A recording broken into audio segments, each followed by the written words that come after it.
अब हमने पढ़ चुके हैं, हमने कहा था वेस्ट होगा हमेशा मेनियस डिजीज़ के पेशेंट में, क्या होगा, वेस्ट आएगा, ठीक है, वेस्ट की सिम्टम्स आएंगी, यानी कि उसको वर्टाइगो होगा, ऑरल फुलनेस होगी, सेंसरी न्यूरल हेयरिंग लॉस होगा, टिनाइटस होगा।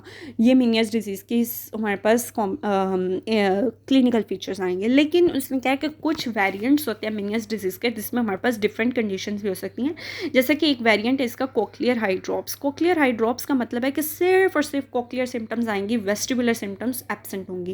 इसका मतलब क्या है कि मतलब सिर्फ कोक्लिया के अंदर हाई ड्रॉप्स डेवलप हुआ है, वेस्टिब्यूल के अंदर नहीं है। तो हमारे पास सिर्फ और सिर्फ जो हेयरिंग लॉस की सिम्टम्स है ना वो आएंगी, हमारे पास वर्टाइगो वगैरह के सिम्टम्स नहीं आएंगी। इसकी रीज़न क्या है, वो कहता है कि ना हमारे पास एक जगह जिसे हम कहते हैं डक्टस रीयूनियंस, वहाँ पे जो है ना ब्लॉक आ जाता है। डक्टस रीयूनियन क्या होती है, ये हमारे पास जो है ना डक्टस रीयूनियन होती है, जहाँ पे हमारे पास जो है ना कोक्लिया जो है वो सेक्यूल और यूट्रिकल और सेमिसर्कल कैनाल्स के साथ जो है ना यूनाइट हुआ होता है। इस जगह पे जो है ना वो ब्लॉकेज आ गई है, तो फ्लूइड आगे नहीं जा पाएगा, जिसकी वजह से हमारे पास सिर्फ और सिर्फ कोक्लियर सिम्टम्स आएंगे। अगला हमारे पास वेस्टिबुलर हाई ड्रॉप्स का वेरिएंट है। इसमें सिर्फ और सिर्फ हमारे पास वर्टाइगो की सिम्टम्स आएंगी, हेयरिंग लॉस की सिम्टम्स नहीं आएंगी। नेक्स्ट हमारे पास एक ड्रॉप अटैक का केस है, जिसे जो है ना वो हम कहते हैं ट्रूमार्किन ऑटोलिथिक क्राइसिस। इसमें क्या होता है कि ना पेशेंट को जो है ना एकदम से उसे फील होता है कि ना ग्राउंड जो है ना उसे पुश कर रहा है, वो एकदम से बंदा जो है ना आके गिर जाता है। मतलब उसके कोई वर्टाइगो, उसको कोई अनकॉन्शियसनेस, कोई इस तरह की चीज़ें नहीं हुई, लेकिन वो एकदम से जो है ना बस बंदा, उसे लगा ज़मीन ने उसे खींचा और वो ज़मीन पे गिर जाता है।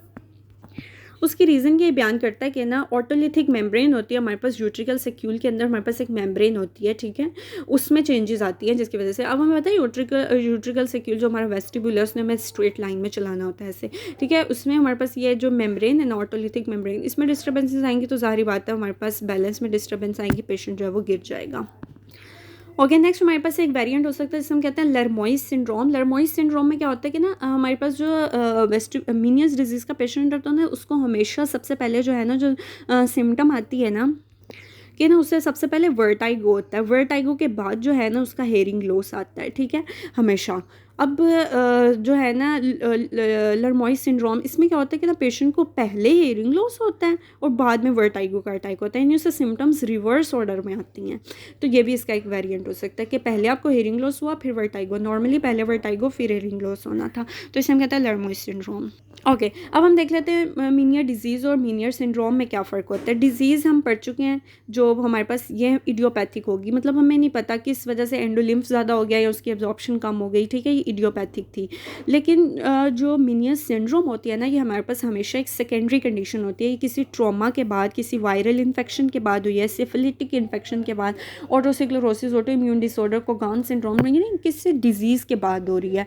तो ये सेकेंडरी है हमेशा, ठीक है, सेकेंडरी है टू सम डिजीज़, और इस वजह से इसे हम क्या कहते हैं, मीनियर सिंड्रोम।